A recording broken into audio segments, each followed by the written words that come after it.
सहनाववतु सहनौ भुनक्तु सह वीर्यं करवावहै तेजस्विनावधीतमस्तु मा विद्विषावहै। ओम शांति शांति शांति। वैदिक जीवन पद्धति की इस कक्षा में आप सभी का हार्दिक स्वागत है, अभिनंदन है। निरंतरता के साथ हम ऋग्वेद के मंत्रों का स्वाध्याय कर रहे हैं। नित नवीन उत्साह के साथ एक सच्चा जो पथ है उस पथ पर आरूढ़ होने के लिए, जो जीवन और इस जगत की भलाई के लिए अत्यंत कल्याणकारी उपदेश है, उसका सुनना सुनाना हमको अत्यंत अनिवार्य हो जाता है जब हम दिव्यता से जीवन जीना चाहते हैं। संसार में कोई भी व्यक्ति बिना जान के इस अनुष्ठान को पूरा नहीं कर सकता है। अपने कर्तव्यों के पालन के लिए भी हमको जो सत्य का मार्ग है, जो धर्म का मार्ग है, उस मार्ग में आगे बढ़ना ही श्रेयकर होता है। यदि हम आगे नहीं बढ़ेंगे तो लक्ष्य की प्राप्ति नहीं हो सकती है। इसलिए जो व्यक्ति निरंतरता के साथ बिना थके बिना रुके अपने गंतव्य की ओर अबाध गति से बढ़ता रहता है, तो देर सवेर वह अपने मंजिल तक, अपने लक्ष्य तक पहुंच ही जाता है।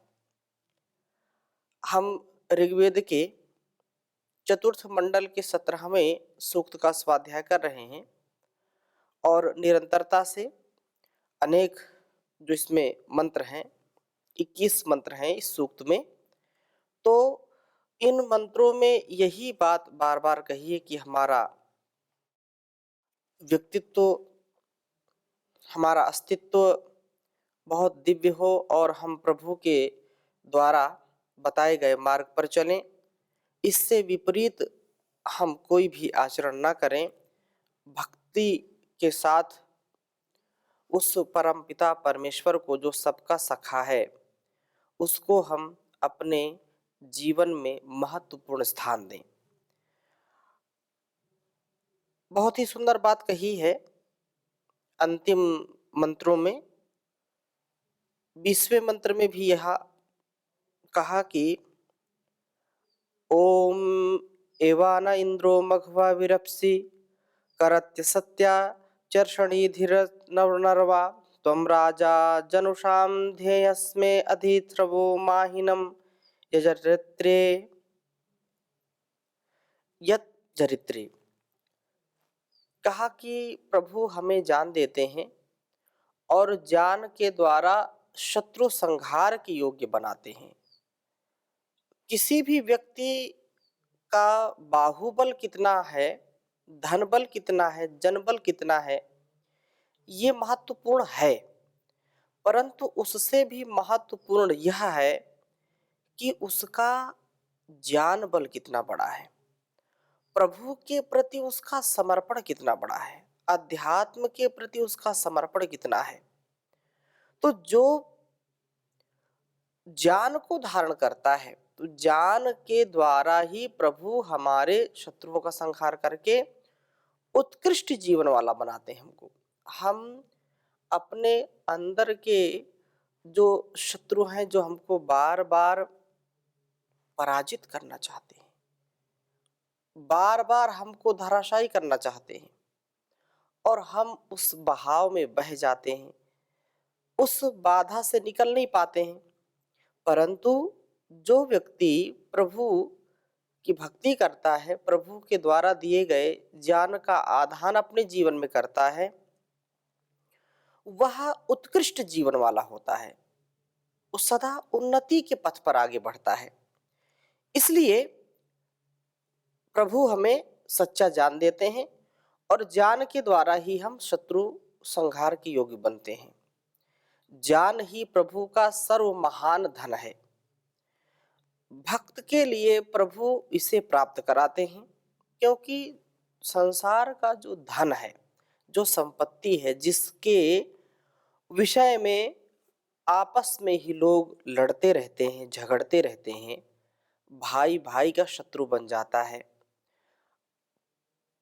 पिता माता का शत्रु पुत्र पुत्री बन जाते हैं। अलग अलग संदर्भों में हम देखते हैं लोक का जो व्यवहार है वह इतना स्वार्थपूर्ण हो गया है कि वहां पर संबंधों से ज्यादा महत्व धन संपत्ति को लोग देने लगते हैं, और जिसके कारण परिवार भी दुखी होता है और समाज भी, संसार भी दुखी होता है।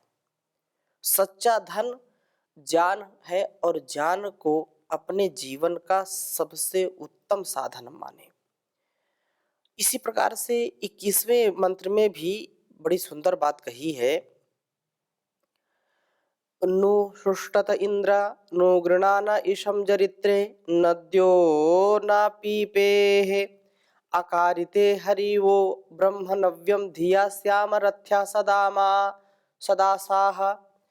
तो ये कहा श्याम रथ्य सदासाह।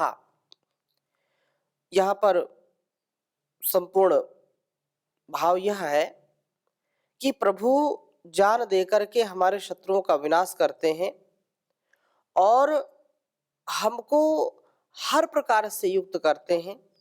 जहां पर हम दान से, मान से, सम्मान से युक्त हो जाते हैं, दीनहीन अवस्था से ऊपर उठ जाते हैं,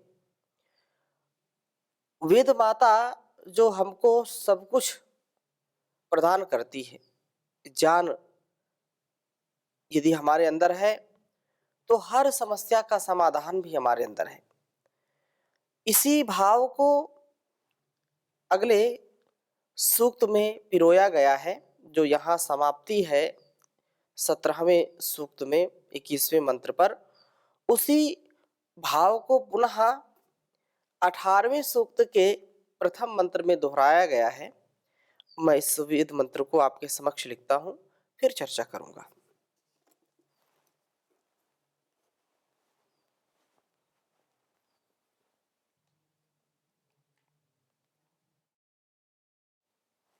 ओम अयम पंथा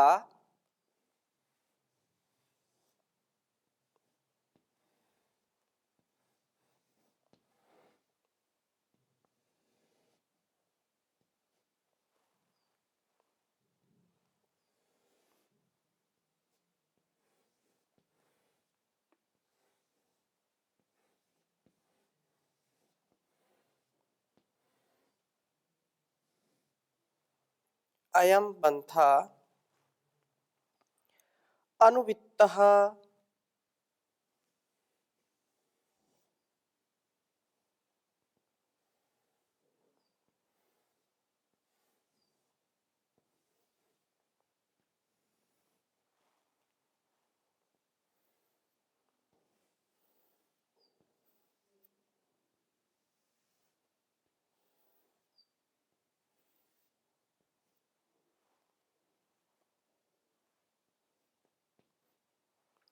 पुराणो यतो देवा।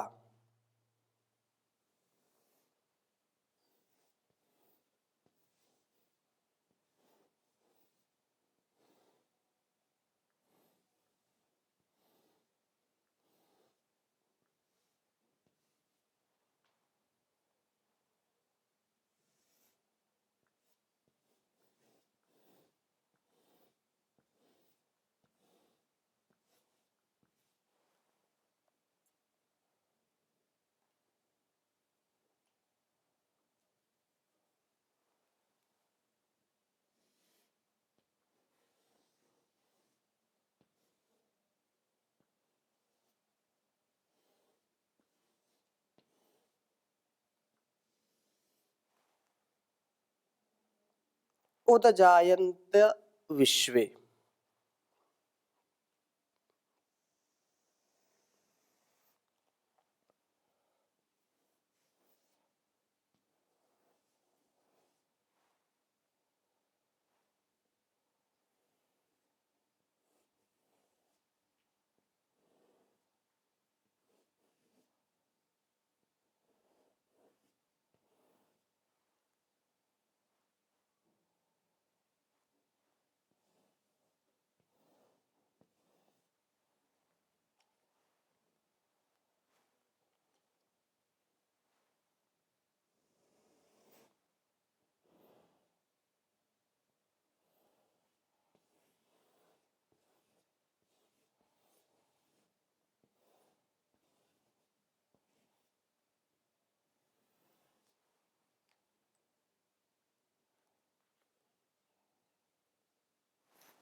अतश्चिदा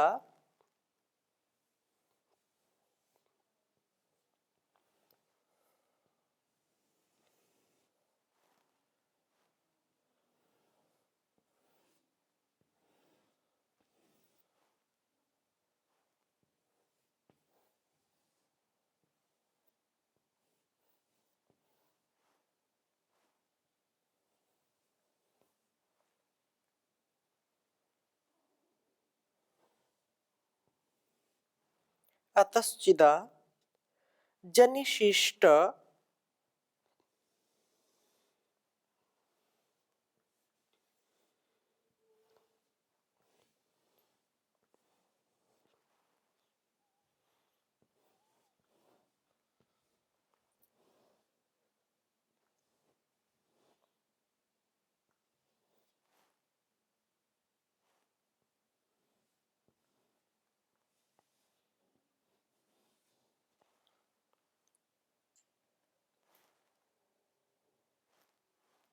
प्रवृद्धो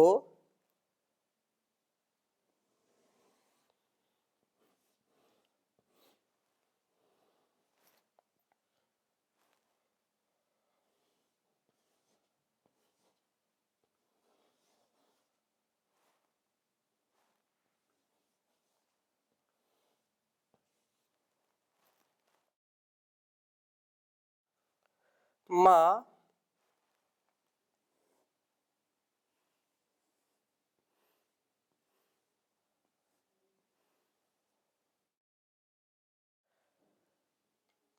मातरम अमुया अत्तवे कहा।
ऋग्वेद के चतुर्थ मंडल के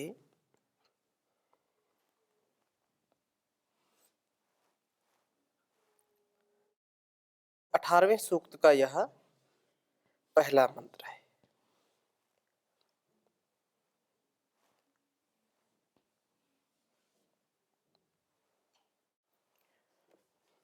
इस वेद मंत्र में बहुत ही भाव सुंदर छिपा हुआ है। ओम अयं पंथा अनुवित्तः पुराणो यतो देवा उदजायन्त विश्वे अतश्चिदा जनशिष्ट प्रवृद्धो मातरम अमुया पत्तवे कहा। ओम अयं पंथा अनुवित्तः पुराणो यतो देवा उदजायन्त विश्वे अतश्चिदा जनशिष्ट प्रवृद्धो मामातरम अमुया पत्तवे कहा। अयम, यह पंथा, जो धर्म का पथ है, जो धर्म का, जो ज्ञान का, जो कल्याण का पथ है, जो रास्ता है, अनुवित्तः, गुरु शिष्य परंपराया अनुक्रमेण जाना जाता है। गुरु अपने शिष्यों को इस पथ का ज्ञान देता है, इस पथ पर चलने की प्रेरणा देता है। इस पथ पर सक्षम शिष्य, समर्थ शिष्य ही आगे बढ़ सकता है, जो अपने सक्षम, अपने समर्थ गुरु का उपदेश मानता है, जानता है, समझता है। इसलिए कहा कि पुराणा, यह सनातन है, सदा से चला आ रहा है। सृष्टि के आरंभ में प्रभु ने इसका ज्ञान ऋषियों को दिया। अग्नि, वायु, आदित्य, अंगिरा, इन 4 ऋषियों को दिया और उसी परंपरा का निर्वहन हमारे ऋषियों ने किया। असंख्य ऋषियों का यह जो उद्देश्य रहा कि जो परमात्मा का उपदेश है हम सबके लिए, उसी रास्ते से, उसी पथ से, उसी कल्याण के मार्ग से, धर्म के मार्ग से अपने लक्ष्य को प्राप्त करना है, अपने लक्ष्य तक पहुंचना है। इसलिए यह क्रम सतत चलता रहा और चलता आ रहा है। उनसे अगले ऋषियों को प्राप्त किया और यह आज तक चल रहा है, आगे भी चलता रहेगा। यह मार्ग है यतः जिससे विश्वे देवाः, सब देव उत अजायन्ता, अर्थात उत्कर्षेण प्रादुर्भूत होते हैं। उत्कर्षेण प्रादुर्भूत होते हुए इस मार्ग पर चलने वाले का अतिशय कल्याण करते हैं और इस मार्ग पर चलने से दिव्य गुणों का विकास होता है। ये बात बिल्कुल सत्य है कि जो व्यक्ति सुपथ से चलता है, जो व्यक्ति धर्म के पथ से अपने आप को आगे बढ़ाता है, उसको संसार का सुख हो सकता है कि मिले ना मिले, ऐसा भी लोग कह सकते हैं, परंतु आत्मिक जो सुख है, जो आंतरिक अनुभूति है, वो कभी भी व्यक्ति को निराश नहीं होने देती। लेकिन जो अधर्म का रास्ता अपनाते हैं, जो असत्य का रास्ता अपनाते हैं, वे बाहर के सुख को हो सकता है दुनिया की दृष्टि में पा लें, लेकिन अंदर से वो कभी भी संतुष्ट नहीं होते, अंदर से कभी वे शांत नहीं होते, अंदर से कभी वे आनंदित नहीं होते, अंदर से वो कभी भी सच्चे सुख की अनुभूति नहीं करते हैं।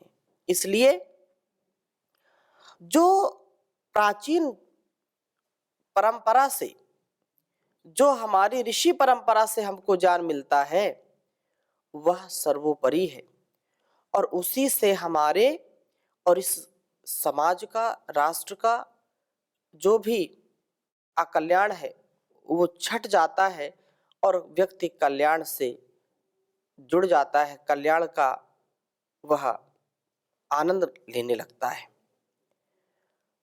इस प्रकार से ये कहा कि इस मार्ग पर चलने से दिव्य गुणों का विकास होता है, अतः इसी से चित निश्चय पूर्वक आजानिशिष्ट मनुष्य विकास को प्राप्त होता है और प्रवृद्धा, प्रकृष्ट बुद्धि वाला होता है।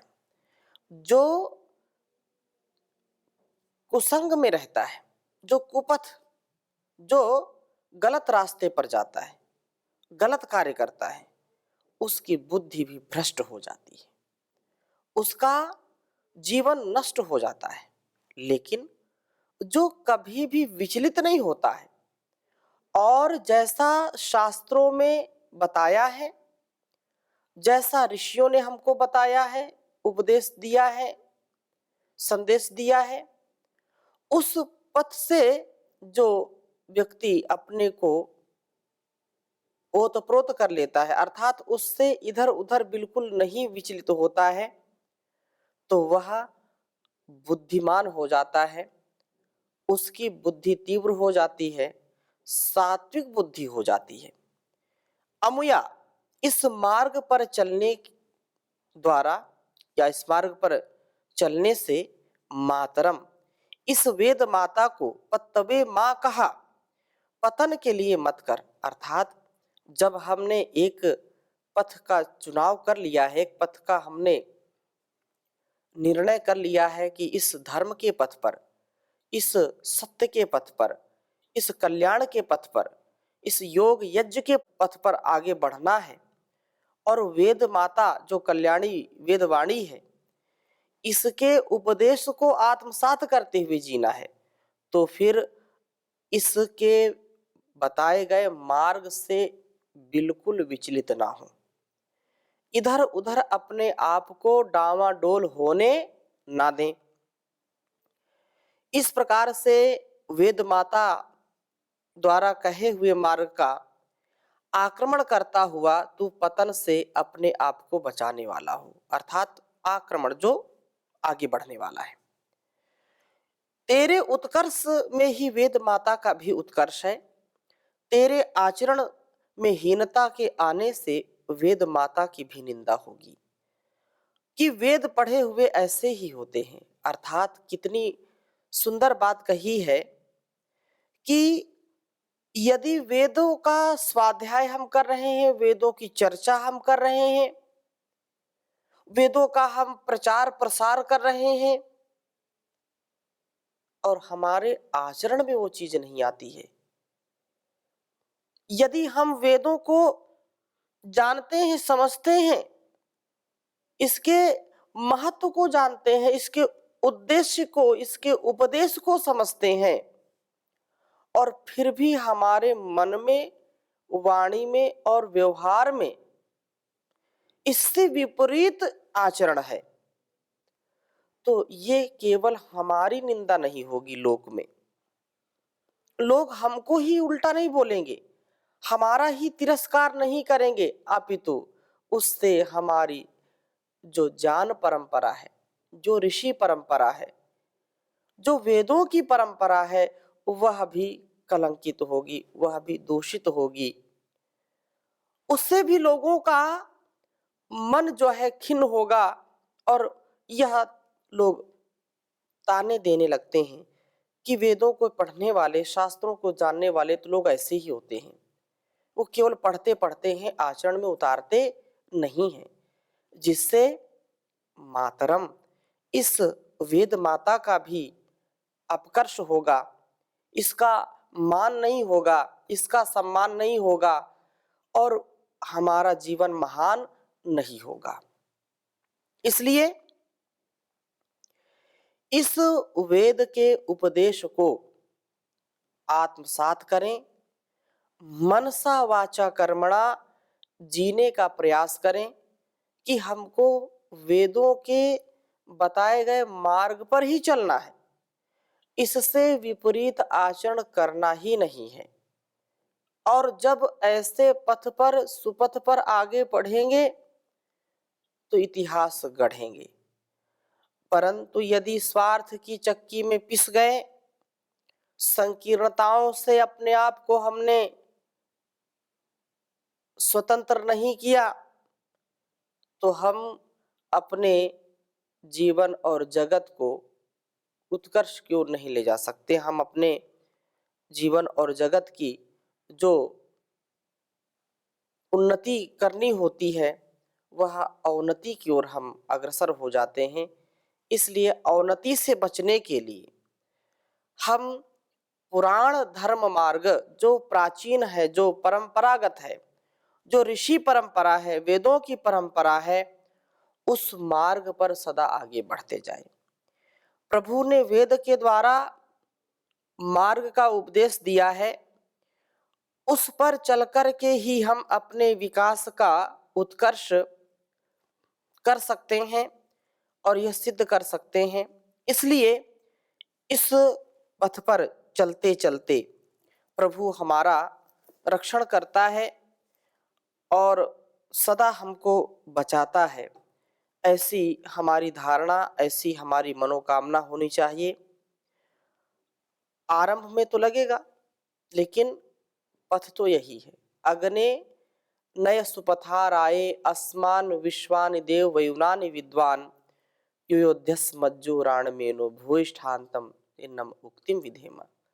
कि इस सुपथ से, कल्याण के पथ से, धर्म के पथ से, वेद के पथ से, सत्य के पथ से हमको ले चलिए आगे, जिससे हम अपने कुटिल पापों से बच जाएं। हमारी जो कुटिलता है, हमारा जो संकीर्ण स्वभाव है, जो भाव है, उससे हमको बचाइए, जिससे हम हर प्रकार से समुन्नत जीवन जिए, समृद्ध जीवन जिए और यश कीर्ति को प्राप्त करें। थोड़ी सी चर्चा और आगे इसी विषय पर करेंगे, अभी यहीं पर विराम देते हैं। अगली कक्षा में और इसका थोड़ा सा भाव प्रकट करेंगे। ओम शांति शांति शांति।